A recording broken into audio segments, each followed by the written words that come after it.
Ever wanted to draft for the Pokemon Scarlet and Violet DLC, the Indigo Disk, but don't know where to start? Well, this is a series for you. What's going on, everybody? We got Tone here, back with another episode of How to Draft in Pokemon Scarlet and Violet, the Indigo Disk, with episode number 8. If you guys missed episode 7, which went up about a week ago, I believe, at the time of me recording this one, there will be a link in the top right hand corner of the video where I built a team based around Darkrai, Galarian, Slowking, and Quaquaval. I also went a little bit in depth when it came to cores among typings. However, this time around for this episode, before I go into the team and whatnot, I'm going to go a little bit more in depth, not so much on team cores, but more so this time around, role compression. And basically what I mean by role compression, I do talk about it a bit when it comes to certain Pokemon, but more often than not, role compression can be a little bit subjective to some people on what role compression truly is. But basically what role compression is in a nutshell is the idea of having one Pokemon fulfill multiple roles for your draft. Basically, if you have the ability to have, say for instance, Great Tusk, for example, which has the ability to get up Stealth Rock, can remove hazards with Rapid Spin, provide knockoff support, stuff like that, or to go even more in depth with other Pokemon, for instance, from a setup perspective, like say maybe a Necrozma, not so much so as an idea from role compression, but more so opportunities for different variations of setup. Not really role compression on the whole, but the idea behind Necrozma here is basically you have the idea of set variations, variability in what Necrozma can do for your team, whether it can be Trick Room, whether it can be Dragon Dance, whether it can be Calm Mind, Power Meteor Beam, stuff like that. But from the main instance of role compression as opposed to what your draft needs, basically there are some instances where people have different ideas of what role compression means. And to basically put it into a nutshell, role compression here is not so much of drafting or having a role compressed Pokemon for the sake of having a specific type. It's more so having that Pokemon have a compressed role that fulfills multiple roles of what your team is lacking, while also at the same time fulfilling a need that your draft is currently lacking. So for example, you don't want to draft, say for instance, a Dragon type for the sake of having a Dragon type Pokemon because it resists electric, water, grass, stuff like that. Some months, and more often than not, instances like Fire, Water, Grass cores and Dragon Steel Fairy cores, even though I do bring it up a lot of having it mandatory for your drafts, more often than not, teams can function fairly well without having a specific type, especially in this generation where terrestrialization can play so much of a factor into making up for Pokemon you don't have. So for instance, if you draft a team that doesn't have a Fairy type or a Dragon, you can use your Terra option, make yourself a Dragon, cover your weaknesses, and go from there. You have that sort of variation at your disposal, and that concept of having a specific type compression doesn't really matter in this sense, because Terra is a thing. But in sort of the instances of role compression, you want to have the ability to where if you're strapped for points when it comes to drafting, you don't really want to, and you don't want to stretch yourself thin by getting Pokemon to fulfill specific roles. You can have the ability to compress those roles into, say for instance, having something, for example, like something of a, well, Diancie, let's say that's a better example here for this instance, because Diancie not only has to have the ability to fulfill multiple sets, it's the ability to get up Stealth Rock, it gives you Spikes, it gives you a Fairy type for a Dragon immunity, and all that stuff, and it gives you multiple ways of compressing your team to the point where you're not so worried about having multiple niche Pokemon just to have a specific role, like an additional Stealth Rocker or Spiker or Momentum for that matter. Another thing to take into account when it comes to specific role compressions is you don't necessarily have to have, let's say for example, like for instance, when I say Pokemon are like base 110 speed and higher, teams can function for the most part that don't really have that speed, but if they have other instances of like mitigating what they're lacking, I do stress that having at least one fast Pokemon, or at the very least two, is beneficial, just so you're not overwhelmed by Pokemon like Weavile or stuff like that can easily run Modest or Adamant against you. Having that fast mon in general just makes things easier for you to prep. It makes it harder for your opponent because they have to account for your fast mon when it comes to building and prepping for your team in general. The other thing I do want to make another prominent note of, but when I talk about stuff like hazards, Stealth Rock and spikes, mainly toxic spikes, I never talk about stuff like Sticky Web. Sticky Web is more so a niche thing, if only due to the fact that in a metagame that's so offensive in nature, you're not really going to get much note out of having a Sticky Web user. You can have one, I'm not saying it's bad, but the odds, the rarity of webs making a factor into a game is not that omnipresent, if only due to the fact that in a metagame where an item like Heavy Duty Boots exists, you're not going to really get that much mileage out of setting up those webs if your opponent can just slap Heavy Duty Boots on everything and ensure that their Pokemon aren't going to be mitigated by having their speed drop by one stage. Same thing also applies to something like Toxic Spikes. Great to have, but not mandatory. The main thing to be mandatory in that sense is just to have a grounded poison so you're not overwhelmed by Toxic Spikes. Again, this is also mitigated by the fact that, like Sticky Web, Heavy Duty Boots exists. So if you really want to make the most out of those compressed rolls and actually want to make something functionable, if you do want to bring T-Spikes or webs, this makes it more present for you that you have to bring additional knockoff support because boots are going to be a thing. Getting rid of the boots makes your life so much easier, and having ways to pressure your opponent into putting them in an awkward position where you're taking advantage of what they're forced to do on a misplay, or not even a misplay, but force them into a situation where they're on the back foot at all times. Take advantage of it by getting rid of their item and go from there. Really makes your prominent role, or makes your idea of getting other Toxic Spikes in the Sticky Web, it makes it stick a lot better. You don't just go into the instance of having a idea of like, I'm going to set up webs with like a Galvantula or whatever, and then hope that they don't bring boots because they think I'm not going to bring webs or not going to bring Galvantula, which is why I stress the importance of actually having something like knockoff support on your team, because knockoff is one of the best moves in the game, and you never want to have a team that's lacking in that specific role. So with that, of course, there's other stuff that I do talk about, like priority mons. I do mention like having at least like one priority. Some people don't really feel the need, and they're not really pressured by lacking in priority, but there will be instances where if you're in a situation where your opponent finds an opportunity to set up and they're on a sliver of HP and you have no way of revenge killing them, then you're going to be in an awkward spot and you can end up getting swept right away and with no counteraction of getting back at them whatsoever, because you don't have that mandatory point of priority to get back at them.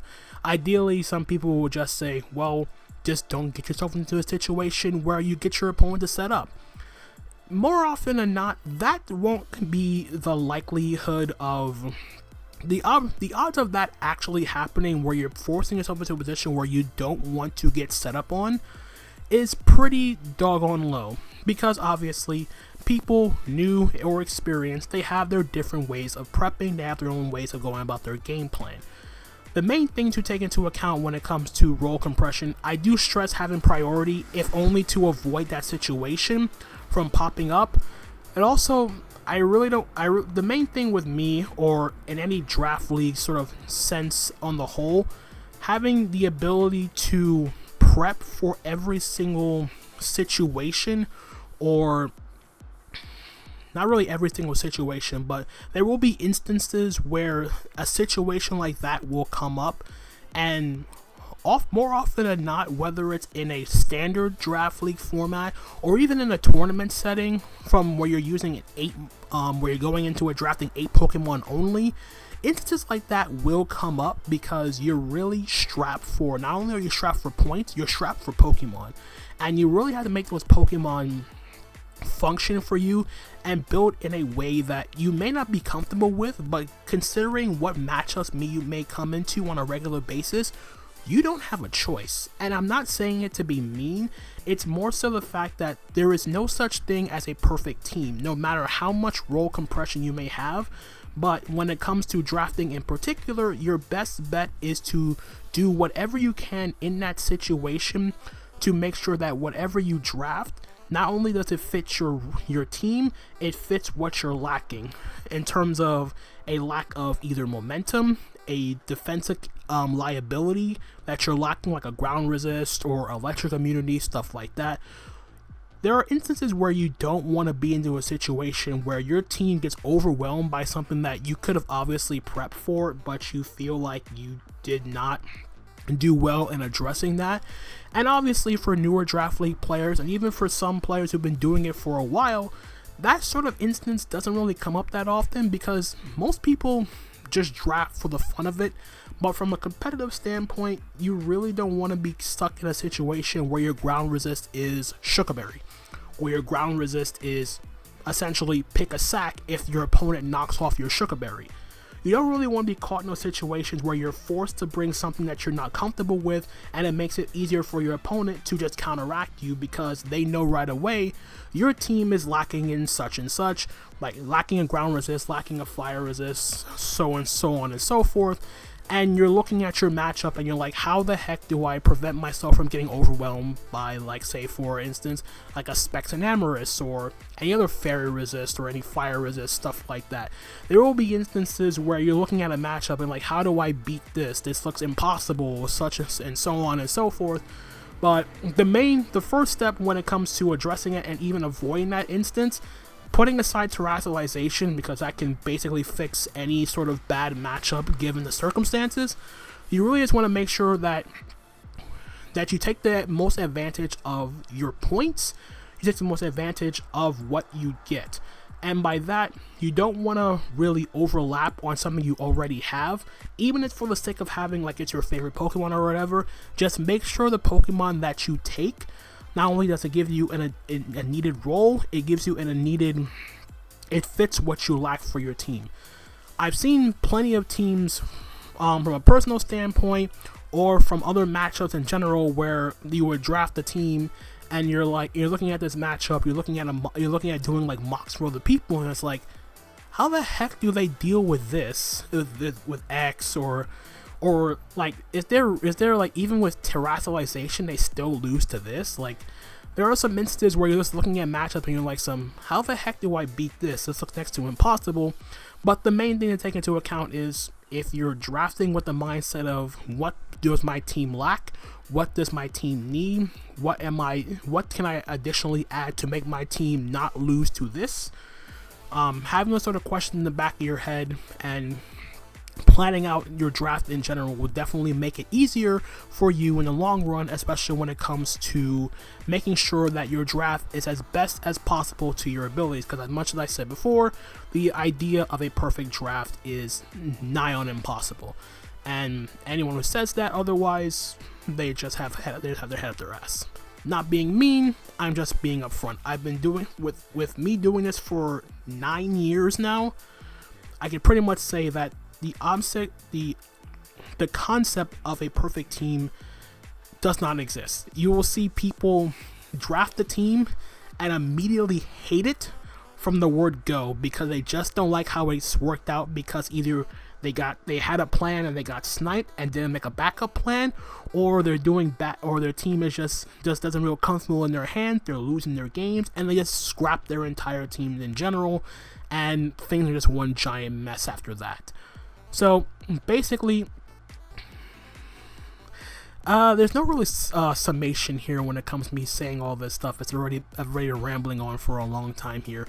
But basically the idea is make the most of your points, make the most of what you have currently, and try to build from that. The one thing you don't want to do is force the issue and draft a Pokemon just for the sake of having the Pokemon. That's not really the right way to build here and the right way to draft. So with that being said, hopefully that didn't really come out as being somber or anything. I'm just trying to help out as best as I can here in this instance. But with that out of the way, we'll be moving on now to the team for this episode. So with that being said, I'll be using a Pokemon that is normally not allowed in Draft League formats because it is just too overpowered, but for the sake of allowing not really banned, but Pokemon that are usually not allowed in Draft League format, and for the sake of doing it, I have it on this team right here. So the core we'll be working on for this episode is going to be the 3 Pokemon core of Palafin, Iron Moth, and Rillaboom. So yes, we are rocking with Palafin this week. Now, normally, like I said, Palafin is usually banned, and for good reason. A Pokemon with 160 base attack, 100 speed, great special attack, and 107, if I remember correctly. Great offensive typing in water and defensive typing, a strong priority move in Jet Punch, flip turn for momentum, wave crash, ice punch, can be bulk up, can taunt, can encore. A lot of versatility with this Pokemon, but normally you're seeing Palafin as I see Big Dolphin, I wave crash, and go burr. You know how Dolphin does its thing. Of course, I had personal experience using Palafin last season of the UNPL to pretty good success, if I do say so myself. Now, normally, Palafin does have issues dealing with some grass-type Pokemon that can outspeed it, so which is why we have Iron Moth here, and normally, in the past, I did say Iron Moth was probably going to be around round 4, but as Draft Leagues, as the metagame has sort of not really expanded, but as the metagame has gone along since the Indigo Disc has come out, Iron Moth is not a round 4 Pokemon. Not at all.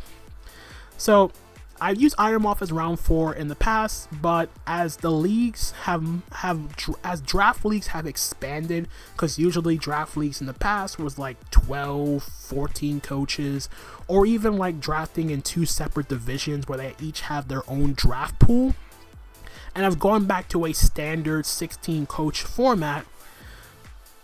Round 4 Iron Moth is not happening. I'm sorry, that's just a pipe dream at this point.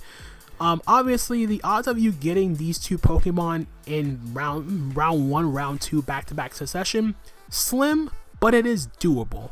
As for Rillaboom, in the most part, Rillaboom is actually usable, possible here round 3, and it works really well here with this core, not just for the sake of it being fire, water, grass, putting that out the window, but what this core does give us is ways of dealing with Iron Moth's checks, with not only having Palafin to deal with rock types, we have Rillaboom deal with rock types and ground types as well, but both Rillaboom and Palafin also have strong access to priority, and the added boon for Rillaboom is giving grassy terrain for not only Palafin to give it some additional recovery to recover some of that damage from Wave Crash, it alleviates Iron Moth's 4 times weakness to ground.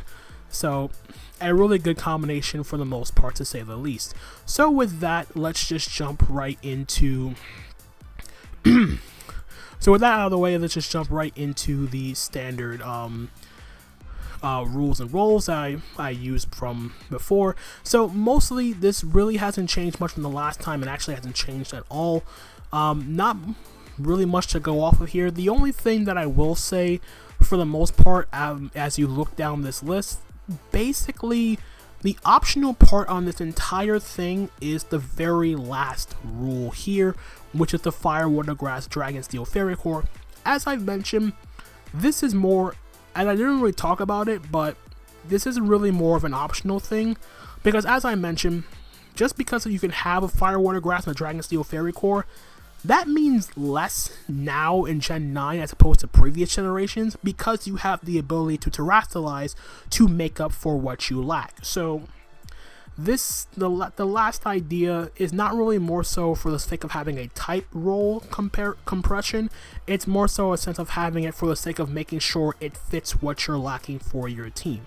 Everything else, though, I still feel like it's the best representation of what a good draft or a should necessarily have when it comes to drafting and building your team proper. There are some variations to what people will say is more mandatory than others. This is just basically a precursor, a sort of a template of sorts that you can use for yourself, and you can adjust it for yourself to see if it fits your needs a little bit better. The other thing I will take into account is the terrestrialization option of like it not playing a factor. I won't use that as a factor just because of like doubling up on typings or whatnot just for the sake of having it, but I will give some examples of Terra options, at least for the Terra captains in this instance, because like I said, for the draft league I'm using for this video,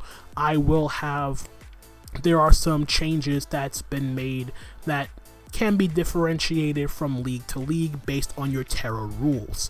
So with that, let's jump right into the draft. So as you can see, we are using the UNPL draft board again with our Palafin, Iron Moth, and Rillaboom, round 1, 2, and 3 respectively, and of course we are under the assumption that there are no snipes in this draft.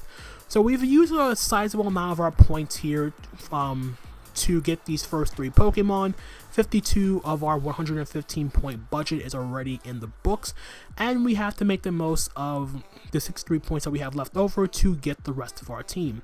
Another thing I will go into before I actually go through the rest of this draft is, well, you see 11 slots here. This is actually the first instance of where I use roll compression in a sense, because spoilers, there will not be 11 Pokemon on this draft. Ideally, you can use between 9 and 11 Pokemon for the UNPL draft rules, but for all intents and purposes, there will be instances where you don't need to force the issue and have an 11 Pokemon. It's great to have an additional Pokemon to make your opponent prep, but if you feel comfortable getting less than that with 10 or even just getting the bare minimum of 9, I've done it myself plenty of times. My UNPL team only has 10 Pokemon. I feel comfortable with that. You shouldn't have to subjugate yourself to get the maximum amount of value for your team as long as your draft fits your comfort zone. As long as it fits what you're lacking, you can make the adjustments as you go, and you're not forced to get 11 Pokemon or the maximum amount of Pokemon your draft league allows. So that being said, let us go into the rest of the draft. So moving on with our round 4 selection with our Palafin, Iron Moth, and Rillaboom in tow. Our round 4 selection here, we need hazards on this team because no good wall breakers would not benefit from a good amount of hazard support, and the hazard mon we have on this team in particular is going to be Sandy Shocks. I've not used this Pokemon in draft, but it makes the most sense for this team in particular, not only due to the fact of it being a Pokemon with base 101 speed, it gives us team an electro type and a ground type, but on top of that, it gives us Stealth Rock, it gives us Spikes, the option of Reflect and Light Screen, but more importantly, with the grassy terrain support set by Rillaboom, it's weak to ground. Grassy terrain will weaken the ground type attacks aimed at Sandy Shocks, and more importantly, its ground stab is unaffected by grassy terrain because its main stab is Earth Power, which is not weakened by grassy terrain, which makes things so much better here and fits this team fantastically for the ability to have a fast hazard setter and an additional ability to threaten opposing water type Pokemon for Palafin. And of course, it provides us with additional momentum with stuff like Volt Switch, so this gives us 3 momentum grabbers with Flip Turn Palafin, U-Turn on Rillaboom. Well, actually, every Pokemon on this team does have access to momentum, since Iron Moth does get U-Turn, but it's seldom used in the first place. But yeah, the idea with Sandy Shocks here is having a good hard-hitting special attacking hazard setter that's unaffected by the hazards set by the terrain set by Rillaboom, as opposed to using a underground type Pokemon, say for instance like a Mamoswine in this sense, because Earthquake will obviously be weakened by the terrain, but it does get access to Ice Spinner to remove the terrain if you want to go that route. But other than that, that is our round 4 selection in Sandy Shocks. Then for round number 5 here, additional compression here with this next round pick, and it's one of my favorite Pokemon. I feel like it's an underrated Pokemon in the draft league format because it's usually overlooked because of its typing and what other Pokemon provides for your draft, and that is Kommo-o. for our round 5 selection. Como is probably one of my favorite Pokemon to use, if only it wasn't due to the fact that I already had another Pokemon that sort of did what it does already. But Como provides so much value for this team, and not only does it provide this team another Stealth Rock user, it also has a myriad of setup options at its disposal. Swords Dance, Dragon Dance, Autotomize, Clangorous Soul, and even with Stealth Rock sets, it can be physically defensive, it can be specially defensive, and on top of that, it does get Iron Defense and Body Press, so there's another setup option right then and there. It has good, well-rounded stats. I think its lowest stats, like its HP or whatever, decent base 85 speed, and all its other stats are pretty good at least base 100 and higher. So you have versatility with Como, which is really good for this team, because Como is a Pokemon that's looked at as not being a one-trick pony. It can literally do whatever you want for your team, and it will function pretty doggone well. But it also provides this team with an additional fire resist, so you're not so worried about Palafin being the fire resist, Moth being the fire resist. It also gives this team a pseudo Shadow Ball immunity, or Ball and Bomb immunity, thanks to Bulletproof, Soundproof to block moves like Psychic Noise, so that can take away one of its weaknesses right then and there, or any sound move in general to negate, block it from losing out the setup, like getting phased out by Roar and whatnot. So a really good Pokemon here for round number 5. Then we have our round 6 selection, optional here, but for the sake of having the additional speed on this team, round 6 we're picking up Rillaboom with our team. Now this is an optional note here, but the nice thing about Rillaboom here is it is very quick, base 124 speed, so we have our 2 Pokemon base 110 speed and higher. It has the option of Sticky Web for the team to not only solely rely on revenge killing with Jet Punch or Grassy Glide, but on top of that, we also have Rillaboom's knockoff support to get rid of heavy duty boots from certain Pokemon that can come in on and negate the Sticky Web, which also benefits Como, because even after like a Clangorous Soul, it's still slower than faster Scarfmons, like Scarfanamours, because it's unaffected by Sticky Web. But having the ability of at least having the opponent prep for the option of webs is always going to be a boon.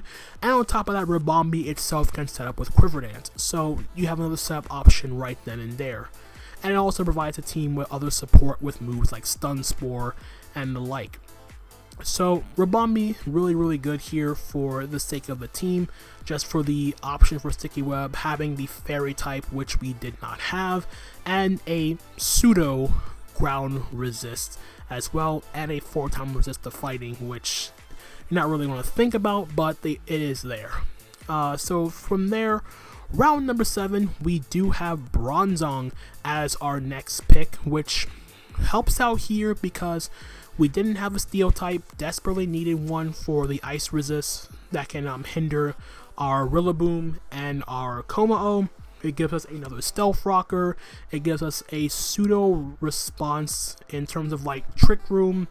So it can be a standalone sweeper. Another Pokemon with access to Iron Defense and Body Press. Can be Calm Mind with stored power.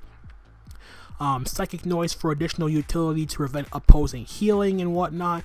So yeah, the main idea here, we needed the steel typing, and more importantly, we actually did also need the ground immunity with Levitate. While Rillaboom's grassy terrain is nice for negating or weakening those ground moves, having the surefire ground immunity felt a lot more beneficial for the team, especially considering that in hindsight, while Rillaboom is a ground resist, it's not really a ground resist.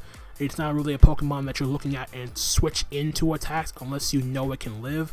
The same thing also applies to Rillaboom, especially considering in this generation where you have the ability to remove grassy terrain with Ice Spinner.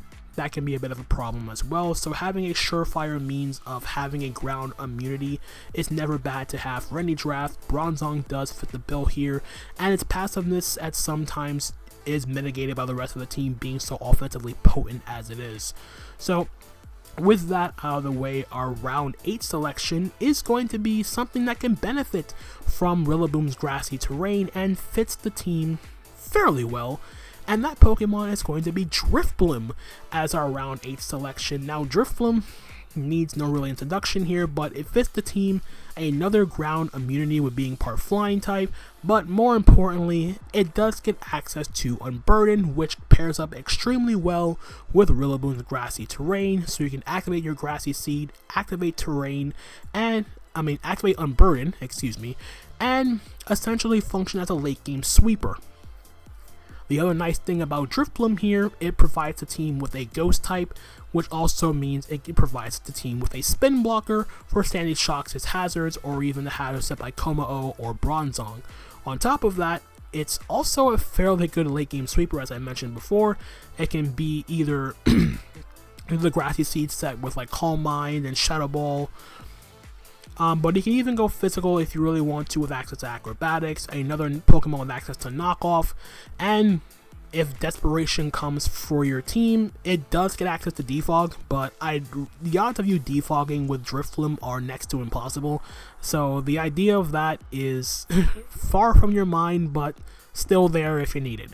But other than that though, a really good setup sweeper in conjunction with the grassy terrain, and it can't really be overwhelmed by physical attackers on top of that, because if it gets the grassy seed to activate, you're at +1 defense and you're trying to overwhelm it with a physical attack, it gets strength sap, so good luck with that. And it's a really good Pokemon here. It fits the needs that this team was lacking, like I said, additional ground immunity and a ghost type, so we have a potential spin blocker on top of that. Then moving on to round number 9, we have a Alolan Persian here. The team did need a dark type Pokemon just for an additional means of having a select immunity. And Alolan Persian was mainly put here for the sake of having additional means of moves like Taunt, Foul Play, another knockoff Pokemon, and additionally with all the potential setup that this team does have access to, Parting Shot. Another fantastic move for a team like this, with the options of setup being fairly vast. At the same time though, having a bulky Pokemon like Alolan Persian with access to Fur Coat makes things easier to take physical hits a little bit easier, and still provide that team with fast Parting Shot support to make it easier for your other Pokemon to not take hits that badly. And then lastly, like I said, this team is only going to have 10 Pokemon, so with our last pick, we are going to pick up Kamala for 4 points, and the idea with Kamala is having an additional ghost immunity, which we did not have, and having a rapid spinner for the team, so you're not solely reliant on the idea of defog Drifblim. Kamala also provides the team with another knockoff user, so we now have 3 of those. It also provides wish support if needed. It also gives us additional momentum with U-turn, and can function fairly well as a decent user of Assault Vest, Bulk Up, if you were going to go that route. And of course, the main appeal for Kamala here is rapid spin support, as well as being immune to status thanks to its ability in Comatose. So with that out of the way, that is going to be the draft for this team. And then for alternative options for this draft, so moving on to round number 4, for Sandy Shocks, there isn't really much of a alternative for Sandy Shocks, because basically it's like the strongest special attacking ground type Pokemon in Draft League format that's allowed. Like, I think the next hardest hitting special attacking ground type Pokemon is actually Landorus, which is definitely not going to be a round 4 Pokemon, but it could potentially be. Lando T could work, but you're going to be forced into situations where you really want to be Earthquake or over Earth Power just for the additional power. But an alternative to Sandy Shocks could be something like a Glamora.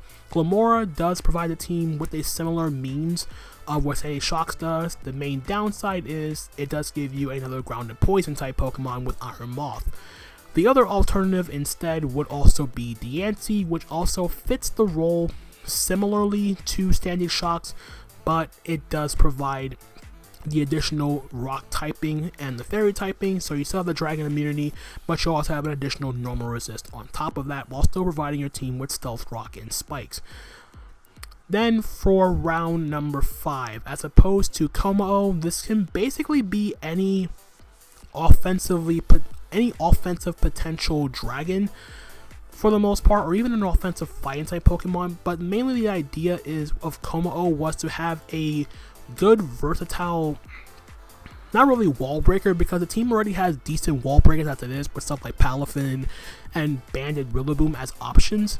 But in terms of Kommo-o itself, the main appeal for Kommo-o on this team was the additional versatility that Kommo-o provided for the team, between being not only a stealth rocker, but the ability to Dragon Dance up and set up and win on its own.